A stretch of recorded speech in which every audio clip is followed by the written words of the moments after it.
All right. I didn't mean to make a slideshow, but last night at 11 o'clock, it just happened. So we're going to go with it. I was doing an outline. I'm like, I just want to have a loose guide. This is going to be a little bit of a different talk. I'm very excited about it. If you guys have been following me on Twitter, I apologize, kind of. We need to change the conversation. So this is going to be a big part of that. So I used to be a BP thrower. That's a joke, hitting coach. I don't do this anymore because I'm a tech entrepreneur, which means I just sit at a desk all day, look at a computer, and try to make really cool shit for you guys. So it's fun. I'm always a hitting guy though. This is Christmas Day. I wanted to try to feel something, so I went in the garage, started taking swings because I'm a hitting guy. I can't help myself. Format for this, we're going to do a little bit of background and context. I'm going to talk about some new stuff that I'm very excited about. I've been putting content out for 15 years almost. This is the best information I've ever had. I've never had more clarity about the swing. Very excited to share it. So we're going to do that. We're going to tie that into the game stuff. And then I just want to talk about what I'm excited about. This is like 70 slides. I'm going to go quick, so keep up. All right? I hope you get a lot out of this. This is a conversation. There's a lot of familiar faces in this room. There's a lot of new faces in this room. Pumped to see you guys. Pumped. Like, I love this weekend. Like, we're all fighting the same battle. So we get to have those conversations. If you have any questions, find me, talk to me. If anybody that's interacted with me, I am an open book with this stuff. Just talk to me. Building software has shifted my mindset. So we've been building software for 4 years. We're trying to essentially automate decisions. If I ask the room, just raise your hand if you know what an attack angle of -5 means. Yeah, it means you swing straight down. You plug that number into our system, it knows the athlete swings down, and our drill database matches with that. If you told me, if I told you somebody's impact momentum was 28, show of hands, what does that mean? All right, not as many hands.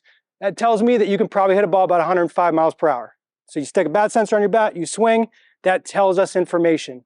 That helps us make decisions, and then you can do it fast, right?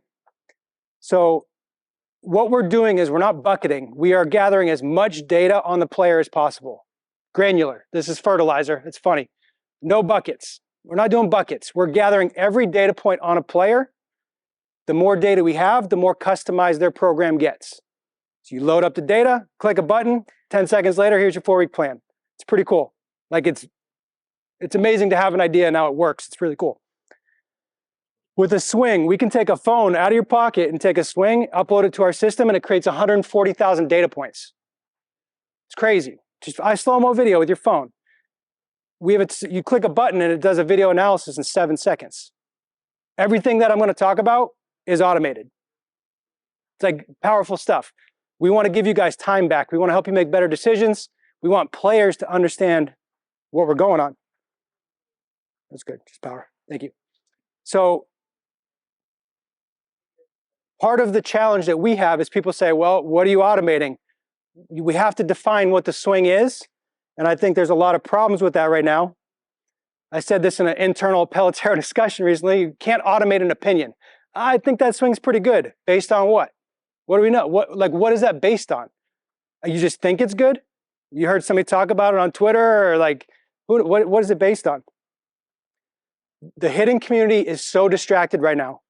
The stuff that Corey was talking about, that's what Chris, I joked around. Chris is the hitting version of Corey. Like they're the same person, just one throws, one swings. It's hilarious.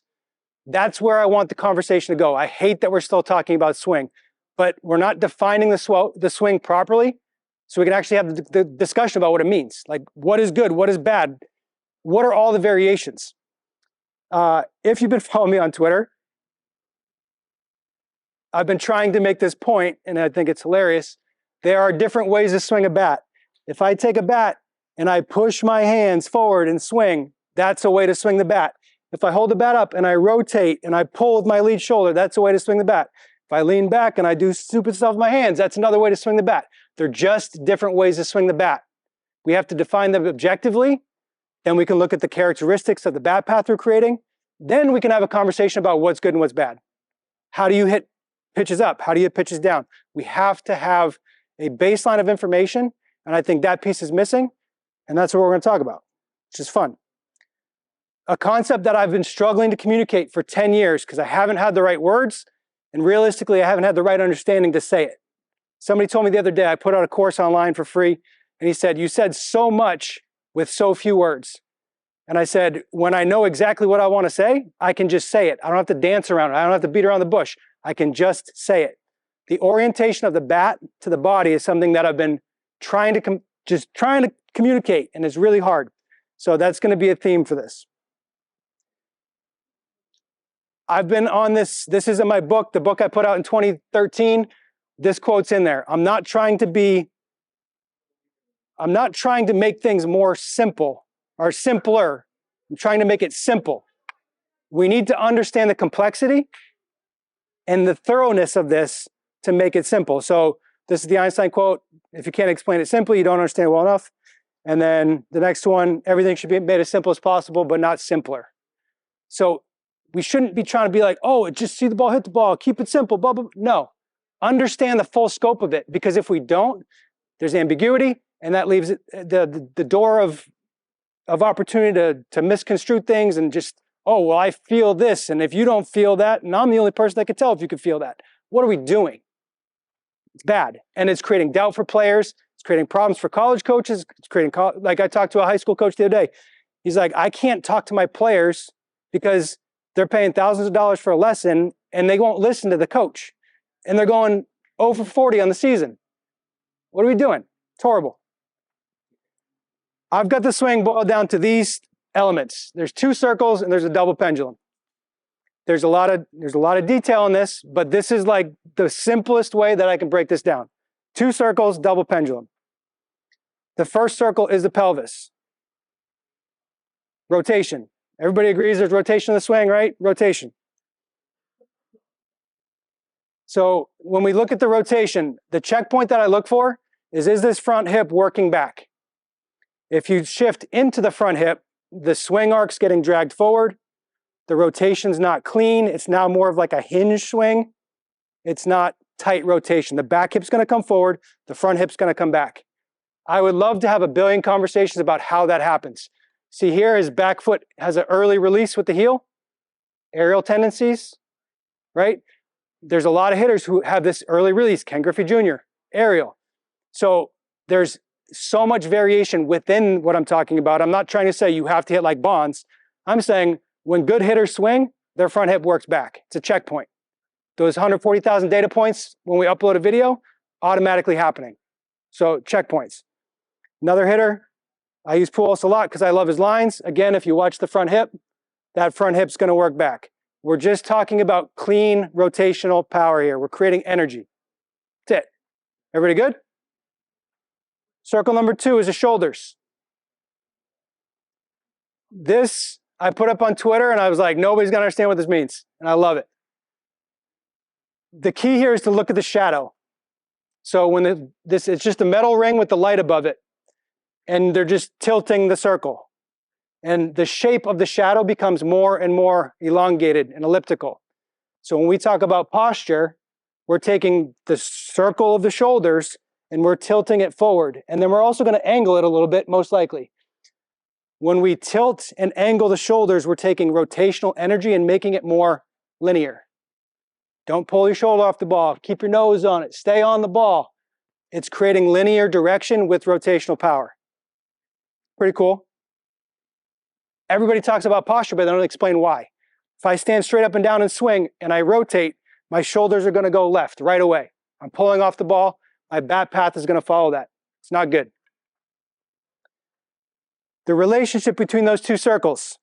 If I watch his hip and I watch his shoulder, they're going away from each other.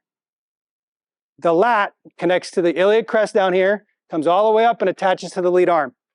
So if my lead arm stays up and my front hip works back, that's getting longer. Tension. This is really long. We don't need to read the whole thing. When a muscle is lengthening, it produces significantly more force and requires less energy. Had a big talk. Where's Bleak? Is Bleak still here? We talked about this at the winter meetings. It's getting longer. Most hitters will reach back and then they'll pull forward. I've described the swing as it's way less than you think it is. Dale, did I ever say that to you? It's less than you think it is. You felt that effortless power and you're like, oh, it's just over. Maybe it was a high fastball and you went, and the swing just happened. You didn't do one thing and then do another thing. It all happened together. It's simultaneous. On Twitter, I keep talking about coordinated movement. All these things happen together. And then this is just like, they've been doing this for 100 years. I'm not making this up. It's in a medical journal. I just am good at Google, so I found it. Next to the double pendulum. If you look up what a double pendulum is, you'll find the word chaotic. So this is my little Dicky reference. This one is the Wikipedia image, and it's like flimsy, right? It's flipping around, it's doing all this weird stuff. It's not coordinated. It's not on purpose. Every once in a while, it kind of slide into it. It's like, hey, it'll catch it for a minute. It's a direct quote. So we've got this like weird flinging thing going around, and then this one, it's a little more coordinated. It starts to look like a swing a little bit. So the question is, how do we create this? There's a missing link. Freddie, get close for this one. There's a missing link between the hands and the lead arm. We just talked about how the lat gets engaged. So the shoulder and the hands become the pivot points of that double pendulum. But if we're not connected, what most players do, they just reach back and they get their hand set. There's no engagement. They have no way to activate this bat. And we're going to talk about style in a second, so don't freak out about style. When I talk about tension and pressure and the grip, I'm talking about how is this arm getting engaged so the lead arm can now work with this bat. We don't have to just use our hands to do this. I'm not trying to make up that the bat's going to work flatter. It's going to get on plane. It might start on plane. It might start vertical. It might swirl. There's different ways to get there, but we want this bat to end up on plane with the shoulders when we swing. Does anybody disagree with that? If we see a swing that's super steep and it's coming in like this, it's not good. How we create tension. Easiest way to feel this is you hold the bat and you just push into your thumb, push into like the crease of your thumb. And you can start to feel engagement. And now when I move this arm, the bat's leveraged. Now my whole arm is turned into a lever. Not just my hands and my wrists, the whole arm. And that arm is now connected all the way down. And now I've got balance throughout my whole body. There's variations to this with the motor preferences, but this is just general principles. Hank Aaron, Miguel Cabrera. Similar swirls with the barrel. Hank flows it around. It's like building a wave of energy. Cabrera's a little bit tighter in terms of like the looseness of it, but similar actions here. I hate seeing kids on Twitter doing drills where they're like rigid, stiff. I hate it. How do we dance with the pitcher? How do we build timing? How do we have flow? We have to have rhythm. Good hitters have rhythm. There's a billion different ways to do it, but good hitters have rhythm. Integrity of the double pendulum. Now we're going down the deep end a little bit. If the hands don't stay back, so if I do all this stuff and then I go slide forward, that double pendulum is now getting carried out front. So now we can be very critical and we can be objective about what it means to keep the hands back and what is actually happening. If I keep the hands back and then I slot my elbow, double pendulum is broken. The whole thing's shattered. So how do we create the right engagement? What does it mean to keep the hands back? If my hands drop, what does that do? What positions am I creating to make the bat path work so that we can be adjustable, so that we can be quick, so we can create good depth and good length? Really important stuff. I just talked about this, but if you push the hands forward, if you break that down, if you kill that leverage and you kill that tension in the system, it's gone. It's not there anymore. So these are two terms that I'm talking about. People talk about connection, they talk about separation. There's all these different terms. If somebody says the word separation to me, I go, which definition to use? Because I got like 4 I could go with. Chris makes fun of me because he always like, oh, you always want people to define the word. I'm like, how am I supposed to have a conversation? He speaks fluent Italian. If he starts talking to me in Italian, I don't know what he's talking about. No clue. So we have to know what we're talking about to actually have the conversation. So connected lag is when the shoulders are rotating, because if we go back to the tilted angled shoulders, we see the shoulders go from generally sloped downward, and then they're going to be sloped backwards. That's going to happen before the hands go forward. It's going to happen while the barrel is getting on plane. So the hands are not connected to the shoulders initially. But there's action. Look at his bat. His bat's moving. So he's creating lag from his shoulders. There's rotational lag. Typically the lag is talked about like when the barrel's pointed straight at the catcher. The swing's over. It's over. You might be stopping, you might be going, but the swing's over. So that's the connected lag part. And then the late connection is after the shoulders have rotated. We have speed with the barrel, style dependent. The shoulders are rotating. When he's going from here to here, he's not side bending. We know we don't want to lean back because you're going to swing straight up.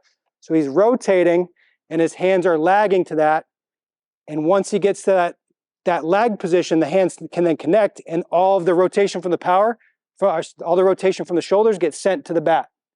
And his arms are in the right position and the bat can translate directly to the zone. Here's another guy, pretty good lefty. There's the lag. I don't try to invent, I don't invent anything. I try to study and I try to understand. All the solutions exist, we just got to find them. Like I don't invent anything. Just try to understand. So there's now the lag's connected.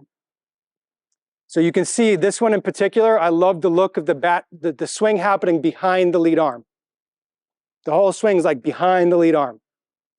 I just like that look. It's a fun look for me. Oh yeah, yeah. So this is probably too deep. The barrels twist into the plane. So when you go from think of like a David Ortiz, he's down like this. The twisting, the arcing of this bat creates stability in the double pendulum. We looked at the one that was all flimsy going all over the place. The movement creates stability in that. That's probably too deep, so I'm gonna hit you with the meme. It's just, I don't share most of my deep thoughts because they're weird, but sorry. Next one. This is where the scissor, for me, becomes very important to understand.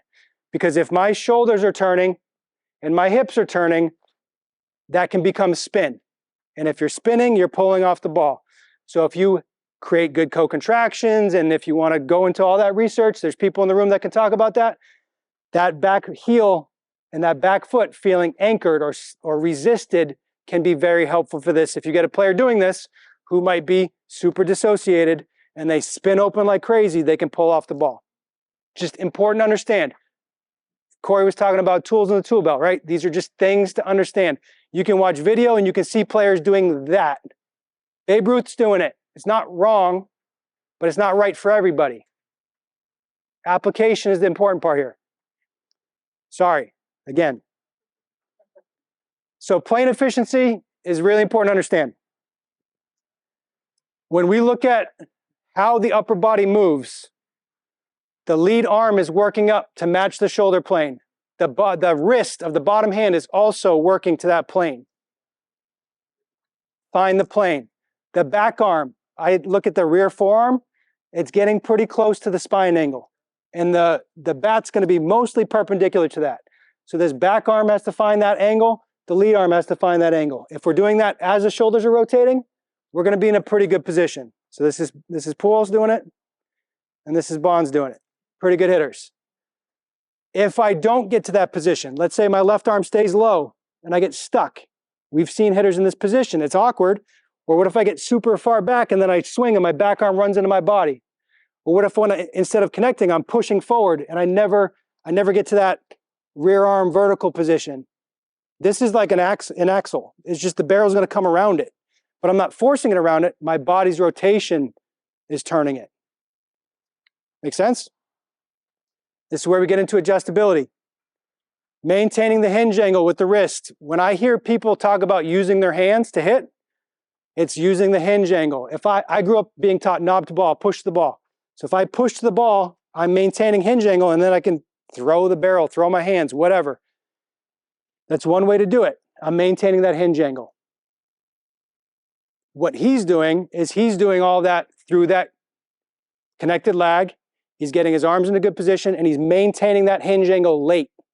So now he can stop his swing and it's going to do this type of action when he shuts it down. Really important stuff because as Corey was talking about, they're trying to get us out. Jerks. Up and in, down and away, inside, outside, up, down. This is happening. These actions are happening during the read. As the ball is released, you get gathered, you get into a position from which you can move, and then you're moving into this position. If the ball is inside, you're going to cut your hands off. I got a video of Bo Bichette hitting a homer like this on 96.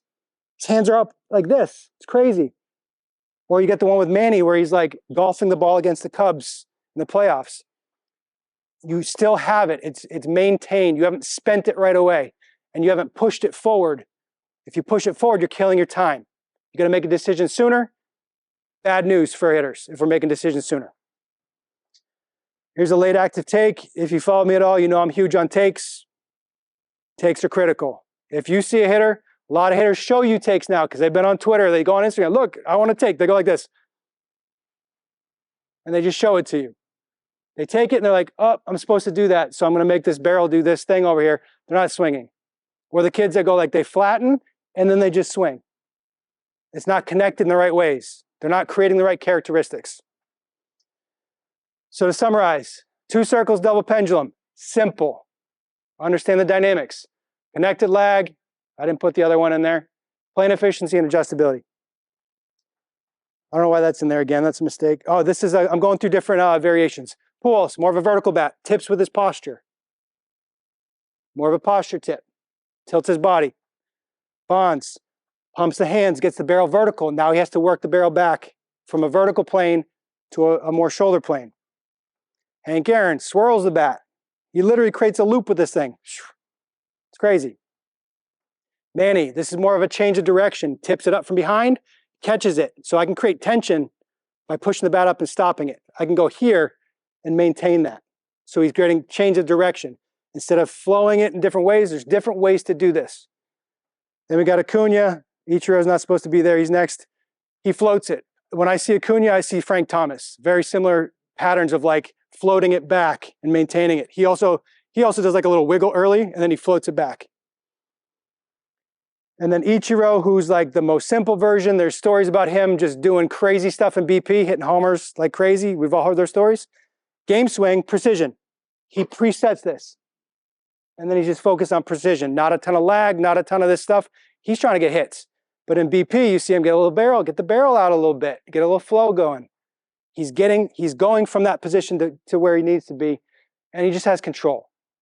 When you understand this stuff, you can play with it. You can toy with it. Chris would say, like, once you understand how to do it, you can do a leg lift, you can do a toe tap, pump your hands, keep your hands high. Doesn't matter. Doesn't matter.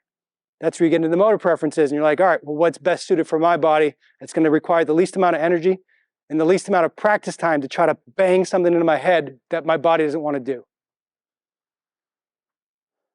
What is this? Nothing? Oh, this one's good. This is just a video of Bonds just telling everybody we just didn't pay attention. Just get there. Just get there.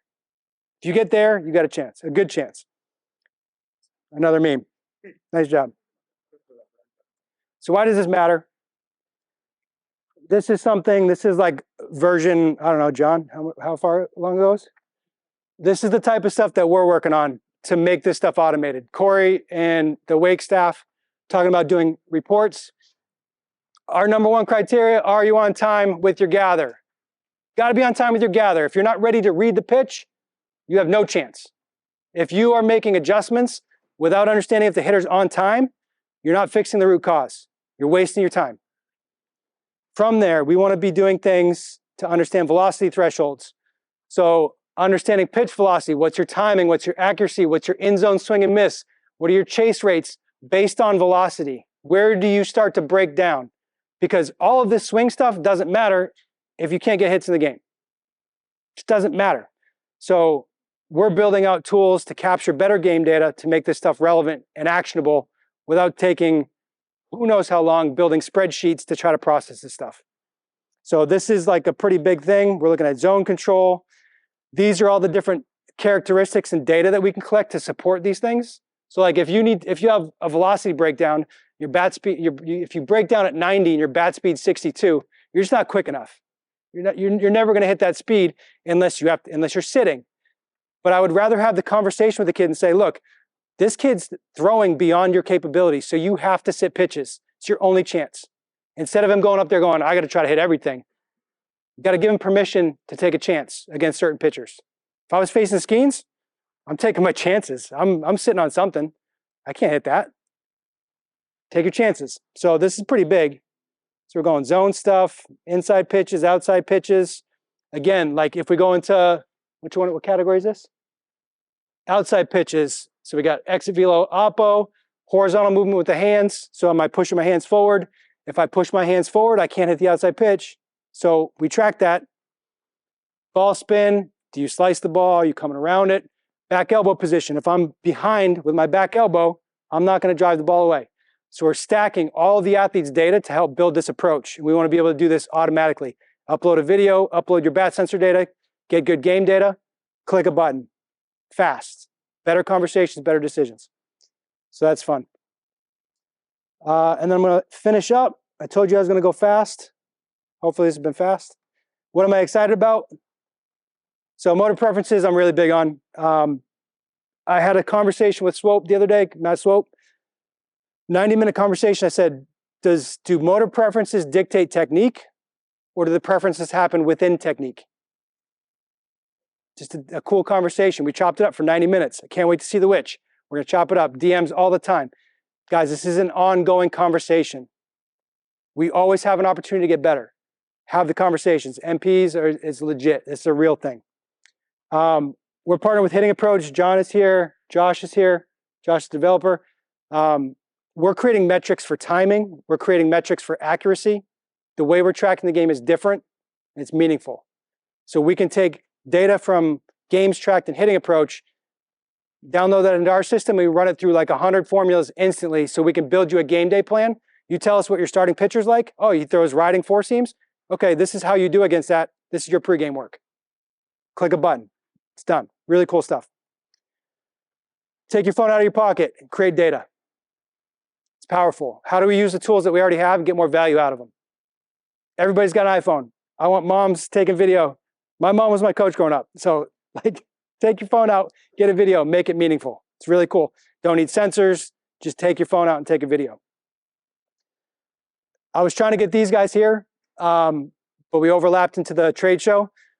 Go to booth 436, mess around with this. This is a bat with a grip sensor. So the entire grip is a sensor. And when you squeeze the bat, it lights up the screen and shows you like individual finger pressure on the bat.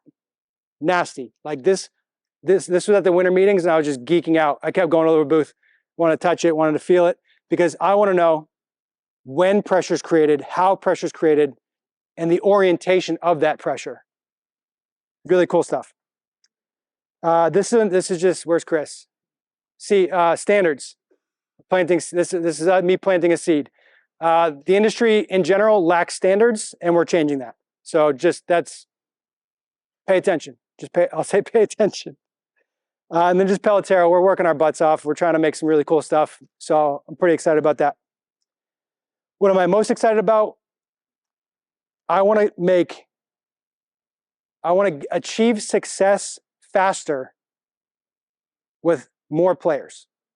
So if you look at if you run a coaching business and you go, hey, what percentage of my players should actually get better? How do you know? What are you tracking? What's your metric to understand? Are you getting that kid better?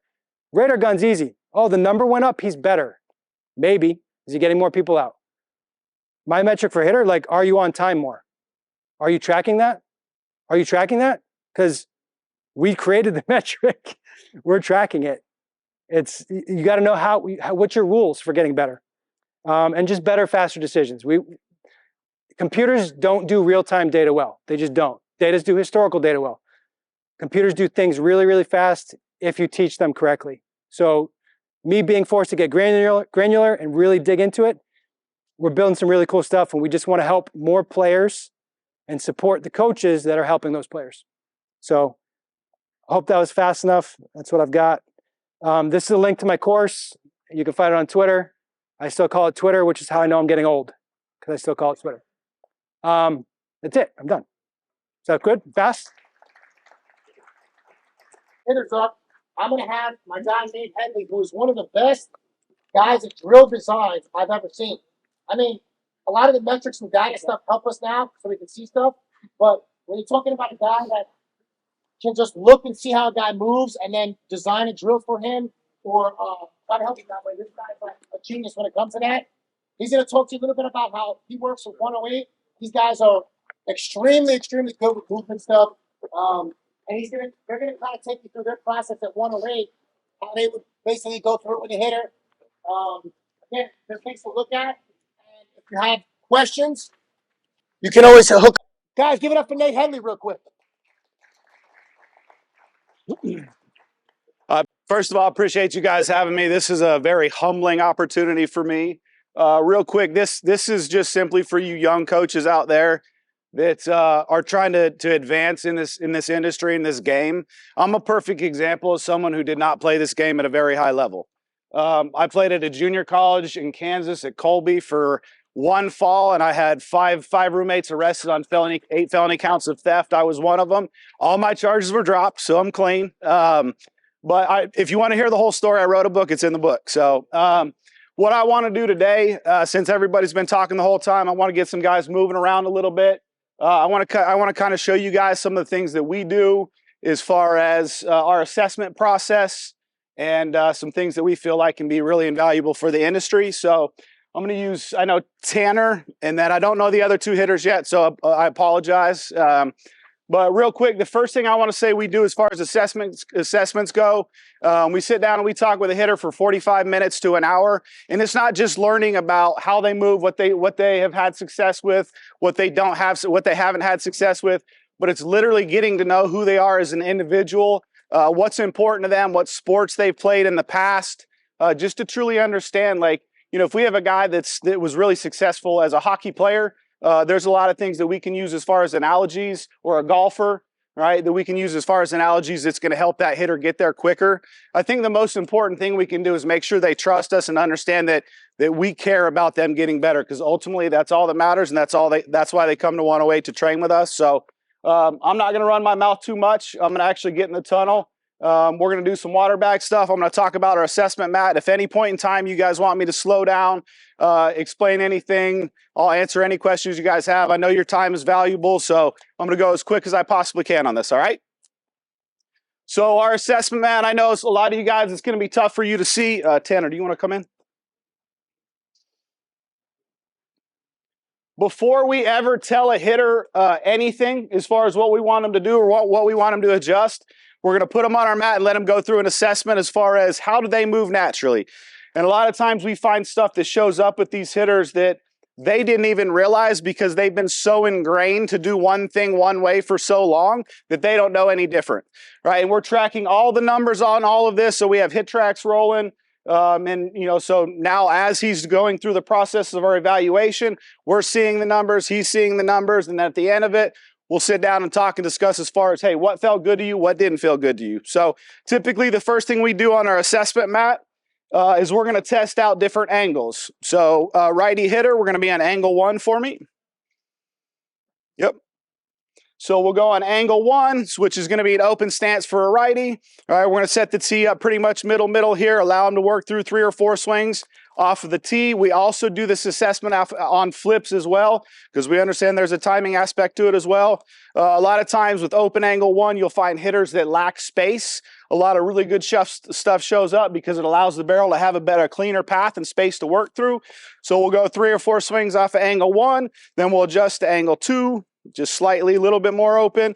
Then we'll adjust to 3. Then we'll adjust to 4, so we're slightly closed now. And then we'll go to angle 5. Typically what we see in a lot of hitters is once we start to get a little bit more closed, the barrel starts to win the race and get across the body a little bit quicker. They have some better decel patterns, but that's not the case with everybody. We have some hitters that do a better job when they land slightly open. Typically catchers in general have more hip mobility than anybody else on the field. So a lot of times it's harder for them to pull out slack. That's their job. They have to be mobile with their hips. So a lot of times we even have a catcher that, you know, went out, had 3 pumps 2 years ago, went out and hit 30 pumps this year. He was a guy that we had a lot of success with him landing slightly open to start and then kicking back. So, and that kickback is simply just back end slack removal. It's going to cause the decel patterns to show up and the barrel to get across the body. After we test out our angles, we typically go to our spacing off of the dish. So we're going to start off with his front foot on A. Yep, and we'll make his stride. We'll have him go ahead and stride and take a swing off of the tee.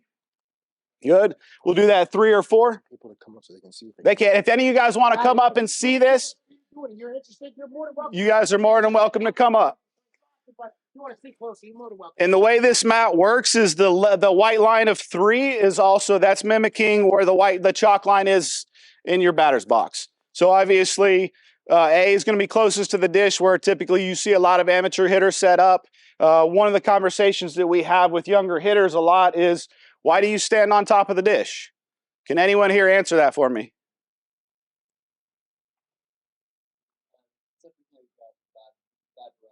Okay.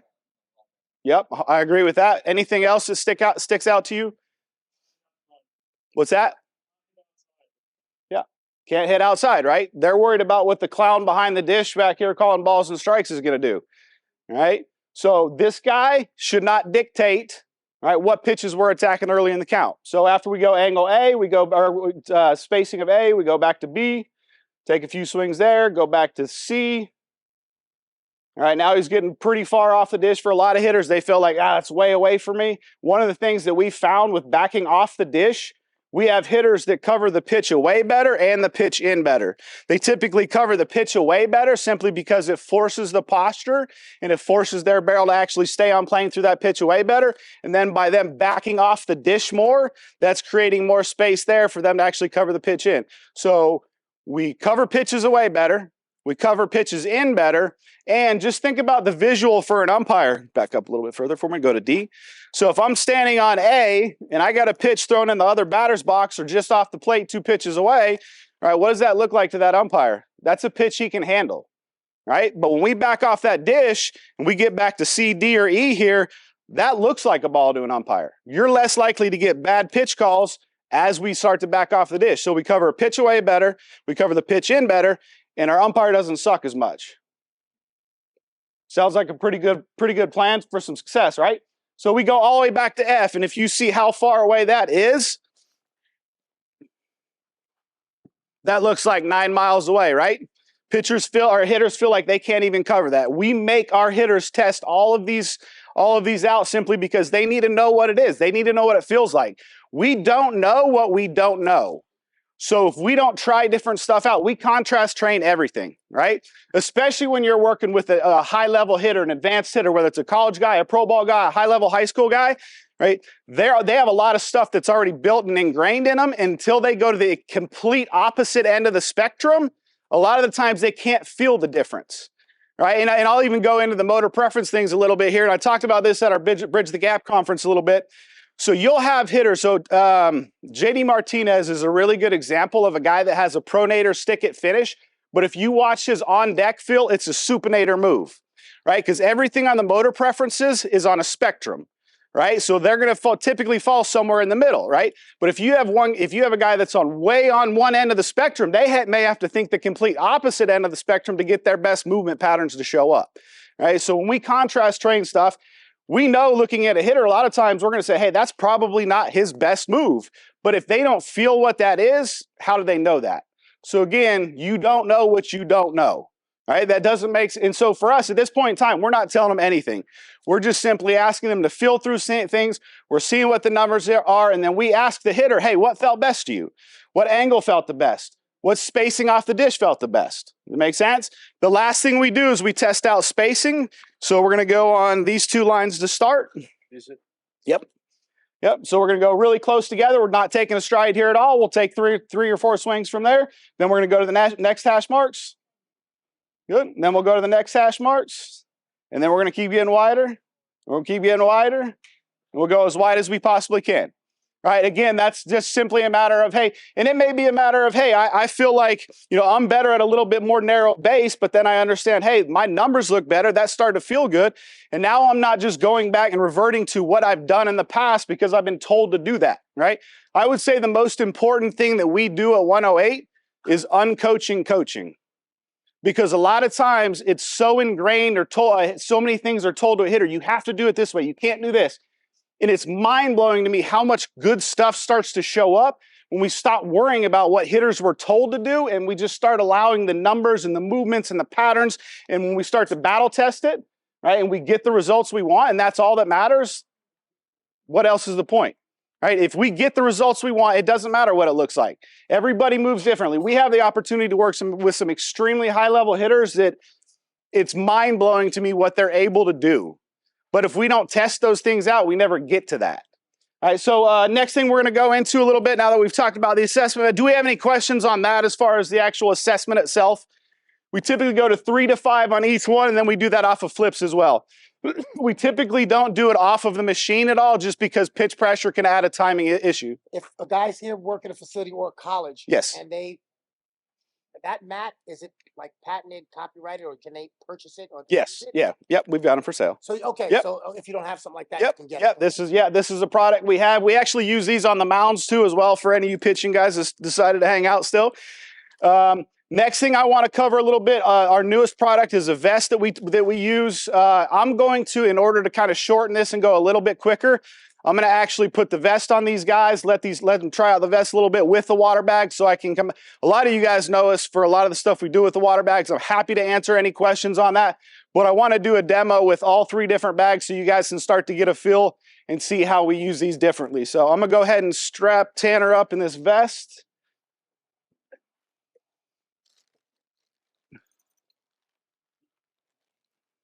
Any colleges are out there, this guy's on the committee. I'm just going to put it out there. I don't think it's committee check, so if you like what you see, you can maybe rip him down the middle. He can swing it. Yeah, please.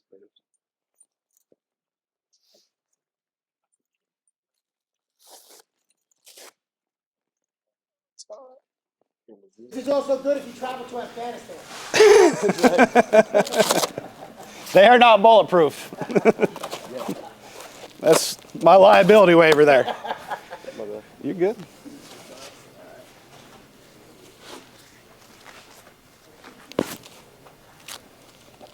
Disclaimer, do not walk through an airport with this on and go through the x-ray thing. You'll probably stop and search. If you do, please film it and send it to me. Let's keep this one off like you for the film. Nah.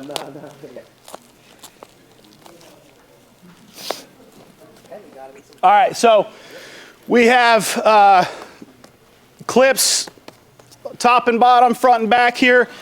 Typically what we do with these vests, the whole point of this is basically to feed the mistake, right? So if we have a hitter that does a poor job of actually holding direction and he's quote unquote flying open, right, we're going to feed the mistake. I'm going to hook a clip onto him. And then I'm going to strap this band on. No, I got one.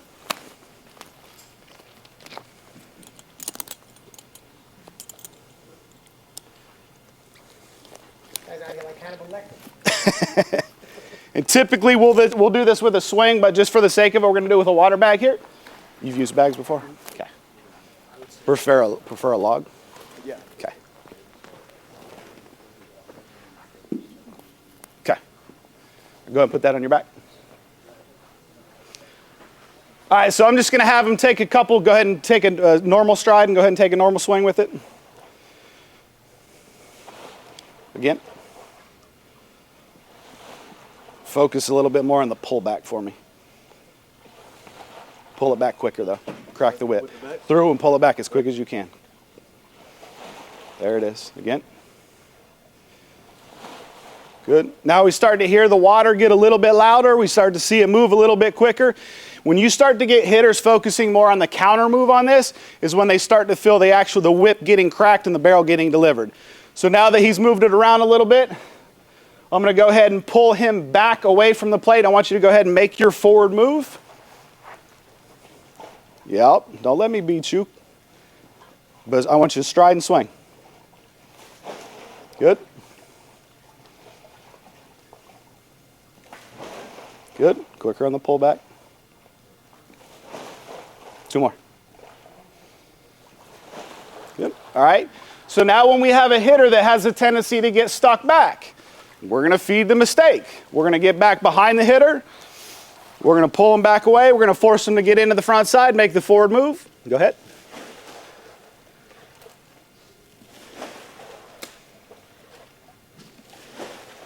Good. One more. Good. Say that again. One more. Good. All right, so in the focus here is we have this strapped on the chest so we can focus on the energy coming from the top down. All right, so when we start to throw the punch from up top, all right, that allows us to put the energy into the ground so then we can harness the energy back up out of the ground. One of the other things I love to do with this, how many hitters do you guys have that you'll see they'll get into the ground and then as they go to deliver the barrel, all the energy comes back out of the ground, they get up on their toes. Simply, again, we're going to feed the mistake. I'll grab a chair, I'll stand up on the chair.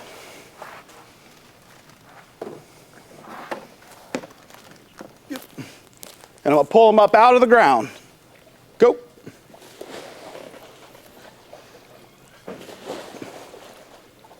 Go. Make sense?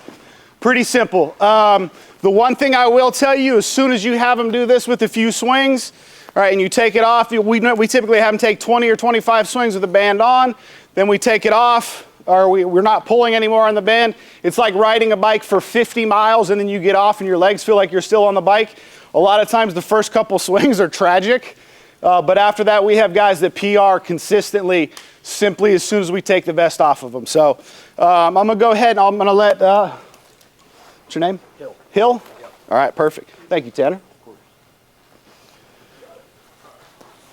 Strap it on here. Let's go ball. So I want you to hold this like your bat. Okay. We're going to do shuffles, and why don't you throw in the ball? Make sense? Yep. So again here, I'm going to feed the mistake. We got a hitter that gets stuck back. I'm going to have him shuffle twice, or actually just start shuffling when I tell you go. I want you to get in the ground and make a throw. Hold it like you're, but let it hang down here. Yep. And then as you're shuffling, as I say go, give me a counter and throw it. Yep. Go. Go. Good. We'll go down there and come back.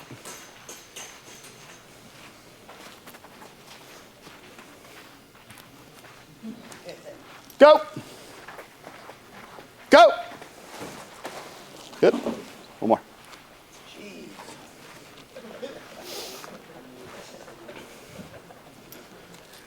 Go.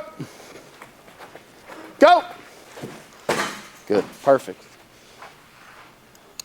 Any questions on the vest? Any questions on the use of it? Anything at all I can answer on that? I want to throw one more thing at you. Who's my last one? Gotcha. What's your name? Carson. Carson, come on in, Carson. Grab that Bulgarian for me. Yep. You used bags at all before? No. Okay. Just front rack that one. About that in. Okay, perfect. That'll work.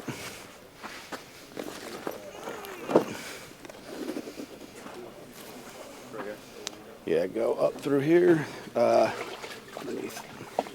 Here.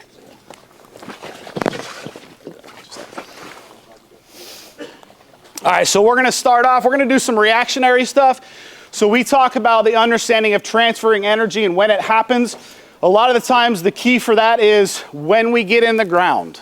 All right, so we do a lot of stuff to try to get our hitter out of the ground to get them in the ground on time. So we're going to do some reaction, we're going to do some reaction box stuff here. So let's start off on A4. So this foot here. Yep, front foot here. Yep. And so all I want on these is I want out, out, in, out, in as quick as you can. And anytime I say go or clap, you're going to get in the ground, get your turn off, pull it back as quick as you can and get the feet moving again. Make sense? Ready? Go. Quicker. Quicker. Go. Good. Keep going. Quicker. Quick as you can. That's as quick as you can move. Go. What position you play? Outfield. Okay. Right field? Definitely not center field, huh? Go. Quicker. Quick as you can. Don't worry about the pattern as much as you go quick. Go. Good. One more. Go, go. 2 turns. Good. Relax. All right, so we go open angle first typically, and then we're going to go to a neutral angle. So now we're going to go B4, D2. Ready, go. Go. Go. So see how you're trying to turn your back foot right there? Don't think about your lower half at all. You just try to get in the ground, stay anchored, and turn as quick as you can. Quicker, quicker, quicker. Go, go. Go. Good. All right, relax. So we typically go open, neutral, and closed on that. I'm going to try to get his feet moving a little bit quicker here. I know you're a better athlete than that, man. Let's get him going. We're going to go scissors now. So we'll start B3. Yep, and all I want you to do is scissoring back and forth. Ready? Go. Hopping, hopping. Yep, there it is. Go. Go, go. Go.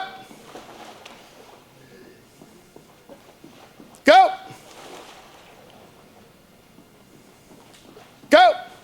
Good, relax. So I don't know, if, one of the things that we really pay attention to on that specific drill there on the scissors is focusing on where they're landing. A lot of hitters, and it kind of goes back into the motor preference thing, you'll see them no matter when I call go, you'll see them get to the closed angle to get the turnoff. It's not the case with every single hitter, but if you pay attention to how hitters move the water, you're going to start to see stuff show up that you hadn't seen in the past or recognized in the past. One of the things I'll say about the bags specifically themselves, and the reason why, number one, obviously they're safe. Number two, they're effective. They create awareness. But when we run our classes, we do hour and a half, first 30 minutes, we do movement prep. We don't let them touch a bat or a ball. Everything is band work, water bag work, PVC work. All right, what you start to see show up is when hitters or throwers don't have a bat or a ball in their hand, there's no bias. They stop worrying about hitting a ball. All right, they start focusing on actually allowing the move to happen as efficiently as possible, and the moves that you're trying to get to show up in the tunnel happen way better when they figure it out here, because they're no longer, it's not ingrained in their head what they're trying to do. There's no goal that they're trying to get to. They're simply focused on moving it as effectively as they possibly can, rotating efficiently and decelerating efficiently. Very simple, they're effective, works for hitters of all ages. I think it's the most valuable tool we have in the facility, and simply, it works. They're safe, they're cheap, they're effective. We actually just recently released, we have an app where you can get individual programming. So whether you're an individual that buys one bag, you can get programming for that individual. We also have team packages where we can do, we have team hitting as well as team pitching, and we even go as far on the app on the team hitting. We go as in depth as far as like game day training. Right, so if you're facing a high spin rate, like high velo guy, top of the zone, we have drills with the bags that are specific for that. If you're facing a soft lefty that's going to spin you to death, all right, we have drills specifically for that as well. Matter of fact, I'll throw an adjustability drill at you guys. I'm going to go one more with you. So you're going to make your forward move on this one. We call this one knee melt adjustability. So he's going to make his forward move with the water bag. So when I say go, the first one you're going to make your forward move. I want you to melt into the front knee. And when I say go again, I want you to get to the turnoff. Does that make sense? Do ball. We get the slider. We're having to buy time and then going to get it. Go. Go. Good. Try to hold the counter back with the upper half some more. Go. Go. Good. Go. Go. One more. Go. Go, go. Very good. Relax. Good. Any questions? I know that everyone's tired of hearing everybody talk, but if y'all, question. Why is the water so effective? So we're training stability by using unstable objects, right? So we're aware of, we become more aware of when the rotation is happening and the energy is being transferred, but essentially we're training stability by using something unstable. When are you going to use different bags between the Bulgarian and the ball? Yeah, so that's a preference. Biggest thing, so a lot of times, honestly, like our softball players, and a lot of it has to do with longer hair, they want to front rack something. And the Bulgarians are a little bit lighter. Now, a lot of our pitchers like the Bulgarians as well, because they can have them out front and feel a little bit more like it's a throw. But it's really preference. We actually have smaller bags coming out too that it can be travel bags or youth bags as well. That's the beauty of them too as well. You can take the water out extremely simple, extremely easy, and you can deflate them. You can pack them in your bag and take them anywhere you want. Any other? Is it a situation where the more is better and you're trying to get more water each time? Or that's No, so as far as how much water is in the bag, most of the time people put too much water in them. It doesn't take a lot. One of the biggest cues that we find as far as like organizations that get the bags to start, if your hitters or throwers' neck is sore the next day, it's too much water. It's that simple, right? So typically we normally don't put any more water than 10 kilograms, and that's what we would use for pro ball guys. I need like 500 gallons. Let's do one more. Tell you what, give me one of you guys. It doesn't matter who. You're going to stay in here for me too. We can if you want. We're going to do the last one we're going to do here is we're going to shadow box. So you go over your back with this. Let's go on your back with this one. So go behind it and then push the bands out.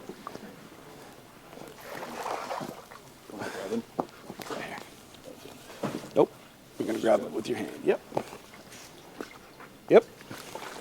Put it more on your shoulders. Perfect. All right, you guys, let's go to the middle of the ring here. Tanner, you're going to be on offense. All right, so square off like you're going to throw a punch. There you go. Turn this way. Oh, you're lefty, sorry. Yeah. There you go. Good. All right, so Tanner's going to be on offense. You want to turn this way? Here, go this way. Facing that way, and you come this side. There you go. All right, whenever Tanner throws a punch, he's going to react with a punch in turn. No, when he throws you a punch, you got to throw the punch. And let your feet move around. You don't have to be stationary. Act like you're boxing. Yeah, there you go. There it is. Keep moving. Quicker. Throw an uppercut. There it is.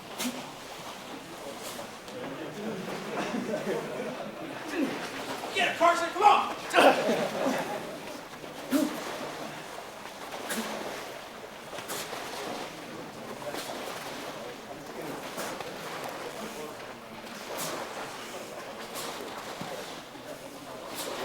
Good, and relax. All right, so the other thing we find out with a lot of hitters, we just got back, we actually had a chance to go down and work with Lance Berkman's program down at HCU, and the best part about it was we put them through a movement prep program with water bags the first day. The second day we came out there, they were making up their own drills. It's safe, it's effective, guys. Like, it's a hell of a lot better than running friggin' poles, and it's a hell of a lot more effective than going out there and doing this to get loose, right? Any more questions on it? I know we got one more speaker to go, so I don't want to. Guys, real quick before you leave. Hey, real quick. Hey, if you guys are still here, just want to say thanks. Our main sponsor, Novice, they picked up a $500 tab down the street. Okay, this place is called Jay Gilligan's. It's close to the stadiums. The tab will be under cab. Okay, just I know you guys want to hang out or whatever, talk some more about what's going on. The reason why we chose this place, Jay Gilligan sponsors the most youth teams in the area, so we want to give back to them. If you guys want to hang out, have a drink, the tab is under cab. Thanks for coming out, and thanks for being a part of this. Appreciate it. Thanks, guys. Thanks for having us.